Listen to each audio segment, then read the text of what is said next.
Recording शुरू हो गई ਤੁਹਾਡੀ।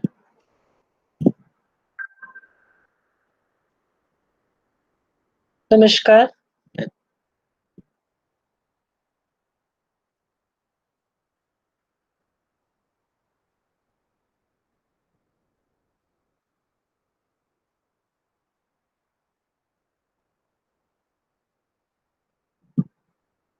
नमस्कार प्रिय छात्राओं,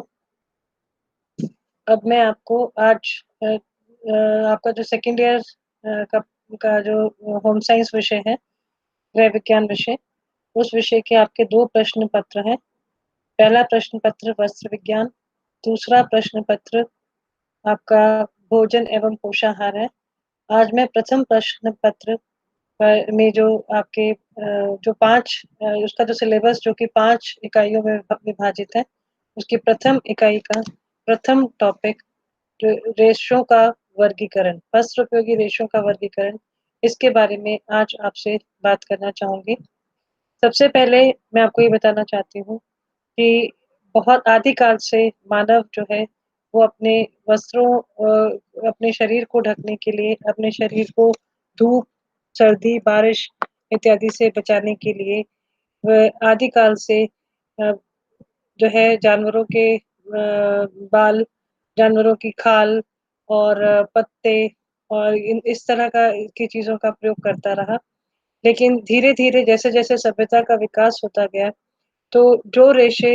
मानव ने जो रेशे प्रकृति में उपलब्ध थे, वो खोज निकाले और उनसे रेशे बनाने, उनसे वस्त्र बनाने प्रारंभ किए। तो जो रेशे जो है प्रकृति में प्राकृतिक रूप से पाए जाते हैं, उन्हें प्राकृतिक रेशे कहते हैं। और उसके बाद में धीरे-धीरे जैसे-जैसे जो है टेक्नोलॉजी का विकास होता गया, वैसे-वैसे मानव ने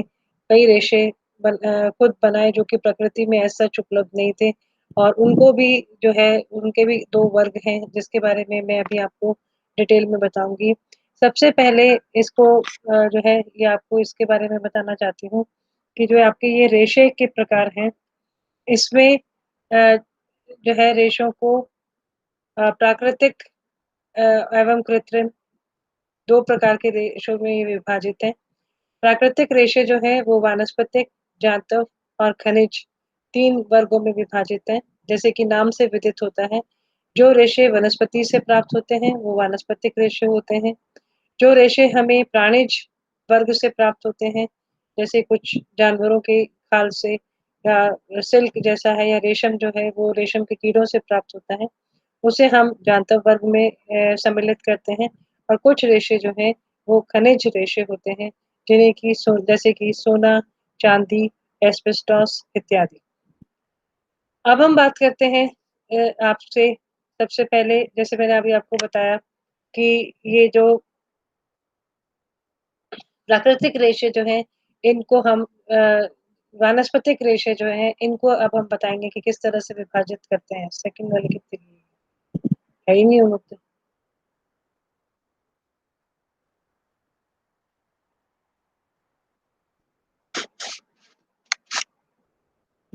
वानस्पतिक रेशे जो हैं, इनको हम 3 भागों में विभाजित करते हैं। ये हैं बीज वाले रेशे, जो बीज वाले रेशे, तने वाले रेशे एवं पत्ते वाले रेशे। ये पौधे की किस पार्ट से या किस भाग से प्राप्त होते हैं, उसके बेस पर या उसके आधार पर इसका वर्गीकरण किया गया है। बीज वाले रेशे जो हैं, यानी इसमें ये रेशे फूल में प्राप्त होते हैं। कपास का एक पौधा होता है, जिसमें कि फूल आते हैं और वो फूल जो है उनमें जो बीज होते हैं, उन बीज को ढकने के लिए कपास वहाँ रहती है और इसीलिए इसको बीज वाले रेशे कहा जाता है। इसी प्रकार का रेशा जो है वो कापोक का भी होता है। कापोक भी इसी प्रकार का ही एक एक पौधा होता है, लेकिन इन दोनों में जो भिन्नता है वो ये है कि कपास के रेशे में ऐसे गुण होते हैं जिससे कि इसे आसानी से वस्त्र बनाए जा सके, लेकिन कापोक में कुछ विशेष गुणों का अभाव होता है, जिसके कारण उसे वस्त्रों में उपयोग न करके इस तरह के कारपेट या टाट या बोरी इत्यादि बनाने में काम में लाया जाता है। अब हम बात करते हैं तने वाले रेशे यानी कि जो पेड़ का जो तना होता है, उस तने की जो छाल होती है, छाल के नीचे ये रेशे जो हैं, ये उपस्थित होते हैं। ये जो रेशे हैं, इनके नाम दिए गए हैं नीचे, जैसे लिनन है, जूट है, हेम्प है, रेमी है, सन है, कॉयर है और मनीला। इनमें से जो ज़्यादातर रेशे जो कि वस्त्रों के लिए उपयोग होते हैं, उसमें सबसे सबसे जो मुख्यतः जो रेशा है, वो लिनेन रेशा है और लिनेन रेशा जो है, इसका इसका जो पौधा होता है, वो कुछ 56 सेंटीमीटर से लेकर 115 सेंटीमीटर लंबा होता है और इसकी छाल के नीचे रेशा होता है। इसे जड़ से उखाड़ा जाता है इस पौधे को और फिर इसको विभिन्न तरीकों से इसकी छाल को नेचुरल तरीके से कहीं पर डिकम्पोज़ करके कहीं पर पानी का दबाव का प्रयोग करके इसके छिलके को उतारा जाता है और फिर उसके नीचे से रेशा प्राप्त किया जाता है। विभिन्न प्रक्रियाएँ हैं इसमें, जिन प्रक्रियाओं से ये रेशा जो है वो वस्त्र में परिवर्तित होता है। इसके बारे में आपके कोर्स में आगे एक इम्पोर्टेंट टॉपिक अलग से है, तो इसलिए यहाँ डिटेल में मैं आपको अभी नहीं बता रही हूँ। इसी तरह से जूट का रेशा जो है ये भी कोई 5 से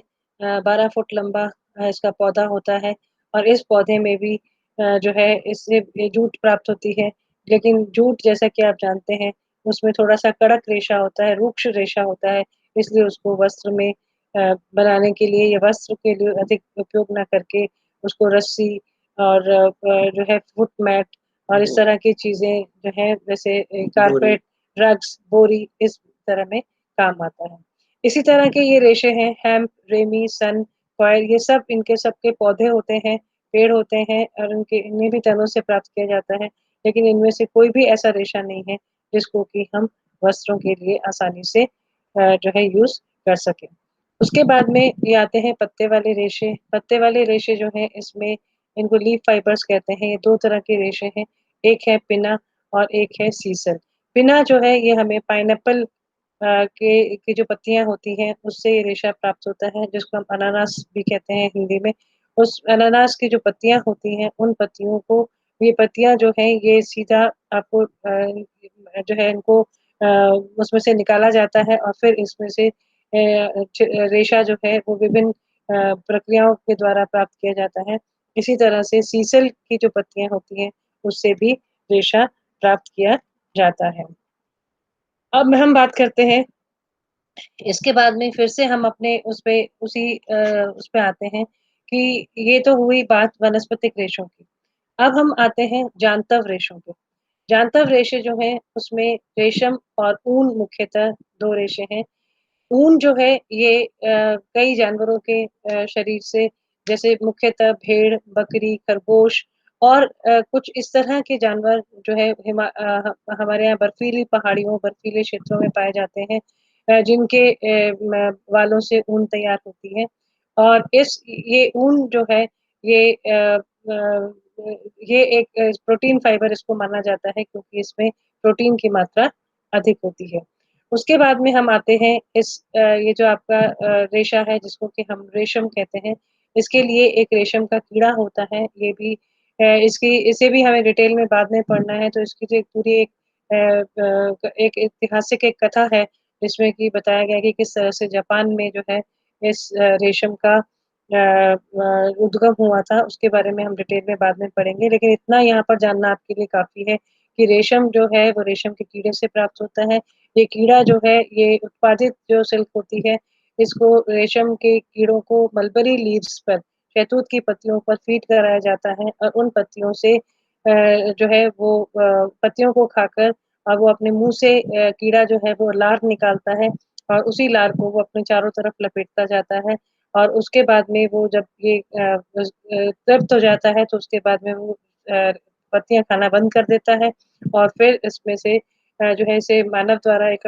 कोकून के रूप में इनको इकट्ठा करके और सिल्क की जो फैक्ट्रीज़ होती हैं उनमें भेजा जाता है, जहाँ पर उस कोकून से रेशम को तैयार किया जाता है। उसके बाद में हम बात करते हैं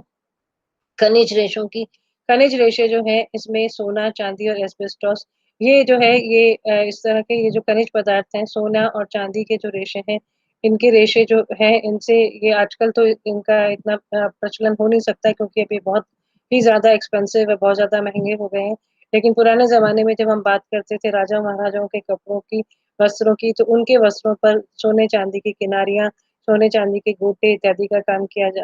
जाता था और इसमें से भी जो है सोना और चांदी को खींचकर इनकी तारें बनाई जाती हैं और इन तारों से जो है वस्त्र इससे मूल वस्त्र तो तैयार नहीं किया जा सकता है क्योंकि इसमें ड्रेपेबिलिटी की कमी होती है, लटकनशीलता नहीं होती है, लेकिन फिर भी जो है इसको सोना और चांदी से उसको सुसज्जित वस्त्रों को किया जा सकता है। एस्बेस्टॉस जो है ये एक तरह की रॉक से प्राप्त होता है और इससे बनने वाला रेशा जो है ये फायरमैन सूट्स जो आप जानते हैं अग्निशमन कर्मचारी जो होते हैं जो कि आग बुझाने का उसमें का काम करते हैं, उनके जो फायर सूट्स होते हैं उसको बनाने के लिए एस्बेस्टॉस का इस्तेमाल किया जाता है।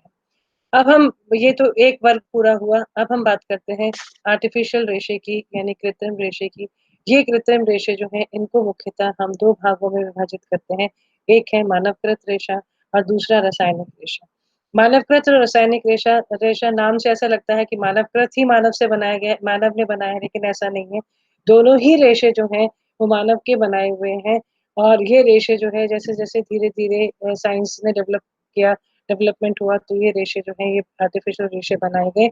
इस मानवकृत रेशे और रासायनिक रेशे में ख़ास अंतर ये होता है कि मानवकृत रेशे जो होते हैं इसमें जो कच्ची सामग्री का उपयोग होता है, वो हमें प्रकृति से प्राप्त होती है, जबकि रासायनिक रेशे जो हैं ये सिर्फ़ केमिकल्स के जो अपने जैसे आपका इसमें जो मेन गैसेज़ होती हैं जैसे नाइट्रोजन, ऑक्सीजन, हाइड्रोजन इन सबको मिलाकर जो है रेशे बनते हैं उनको वो रासायनिक रेशे कहलाते हैं। मानवकृत रेशा जो है वो एक ही मेन मानवकृत रेशा है जिसको कि रेयॉन कहा जाता है और ये रेयॉन जो है ये इसको पुनर्निर्मित सेल्युलोज़ भी कहते हैं क्योंकि सेल्युलोज़ पहले उसमें कच्चे पदार्थों में होता है लेकिन उसको बाद में दोबारा से उसको उसका निर्माण किया जाता है कुछ प्रक्रियाओं से इसलिए इसको पुनर्निर्मित सेल्युलोज़ कहा जाता है। ये जो पुनर्निर्मित सेल्युलोज़ जो है इसको हमने 3 भागों में विभाजित किया है नाइट्रोसेल्युलोज़, विस्कस और क्यूप्रामोनियम। ये जो तीनों जो रेशे हैं, ये है तो रेयॉन के ही प्रकार हैं, लेकिन इसमें सिर्फ़ फ़र्क इस बात का है या डिफ़रेंस इस बात का है कि इसमें जो रेशे होते हैं उनमें जो नेचुरल जो चीज़ों का प्रयोग होता है, उसका डिफ़रेंस है कि कौन-कौन सी कच्ची सामग्री का प्रयोग किया गया और कौन से केमिकल्स इसमें प्रयोग में लाए गए, उसके आधार पर इनका जो है वो ये इनको वर्गीकृत किया गया है, जिनको कि डिटेल में हम आगे आपके कोर्स में पढ़ेंगे। और ये जो सिंथेटिक फाइबर्स हैं, इस सिंथेटिक फाइबर्स से में इनको जादुई रेशे भी कहा जाता है, इनको थर्मोप्लास्टिक रेशे या ताप सुन्मय तंतु भी कहा जाता है। ये ताप सुन्मय तंतु का अर्थ ये होता है कि इनको एक विशेष ताप पर इनको इनकी आकृति को जो है निश्चित कर दिया जाता है। उससे अधिक तापमान का अगर आप प्रयोग करेंगे, तो ये रेशा जो है ये प्लास्टिक में परिवर्तित हो जाता है। आजकल इसमें मार्केट में इस सिंथेटिक रेशे की बहुत सारी वैराइटीज़ हैं, जो कि हम लोगों के लिए कॉमन व्यक्ति के लिए पहचानना बहुत मुश्किल होता है। लेकिन जो मेन सिंथेटिक जो फाइबर्स होते हैं, उनमें नायलॉन, टेक्रोन, ऑरलॉन, टेरिलीन इत्यादि जो है ये मेन फाइबर्स हैं और ये जो फाइबर्स होते हैं, इनमें भी कई फाइबर्स को आपस में मिक्स करके कभी-कभी सिंथेटिक फाइबर्स को जो है नेचुरल फाइबर जैसे कॉटन के साथ मिक्स करके भी मार्केट में लॉन्च किया जाता है और इतनी ज़्यादा वैराइटीज़ हैं लेकिन इसमें जो मेन ख़ास बात ये है कि इसमें नायलॉन सॉल्ट बनाया जाता है और उस सॉल्ट को जो है एक स्पिनरेट में से ख़ास तरह की एक स्पिनरेट होती है, उसमें से एक उपकरण होता है जिसमें से कि बहुत फ़ोर्स से निकाला जाता है और ये रेशे जो जो घोल होता है, जो नायलॉन सॉल्ट से बना हुआ घोल, वो उसमें से रेशे से निकल कर जैसे ही हवा के संपर्क में आता है, वो रेशे में परिवर्तित हो जाता है। तो छात्राओं मैं ये आपको ये बताना चाह रही थी कि ये इतने प्रकार के रेशे जो हैं, ये रेशे म जो है इनसे वस्त्र बनाए जाते हैं और इसके बाद में जो मैं आपको नेक्स्ट आपका जो टॉपिक जो होगा, उसमें अगली बार जो है आपको कौन जो रेशे हैं, उनमें किस तरह के गुण होने चाहिए, कौन-कौन से गुण होंगे, तभी उनको वस्त्रों के लिए उपयोग में लाया जा सकता है। इसके बारे में मैं आपसे नेक्स्ट वीडियो में आपसे बात करूँगी और मैं अपनी वाणी को यहीं विराम देती हूँ और आप लोगों से ये है कि इस ये जैसे ही ये आपको ये वीडियो आपको मिले आप देखें और इससे संबंधित अगर किसी तरह का कोई प्रश्न आपको पूछना हो, जो आपको अभी नहीं समझ में आ रहा हो या कुछ और इससे रिलेटेड कोई बात नहीं समझ में आ रही हो, तो वो आप मुझे व्हाट्सएप ग्रुप में आप अपनी प्रॉब्लम पूछ सकते हैं। आपकी जो किसी भी तरह की कोई भी क्वेरी, कोई भी क्वेश्चन होगा, उसका स्वागत है और ये जो है इसी उसके साथ में मैं अपनी वाणी को विराम देती हूँ।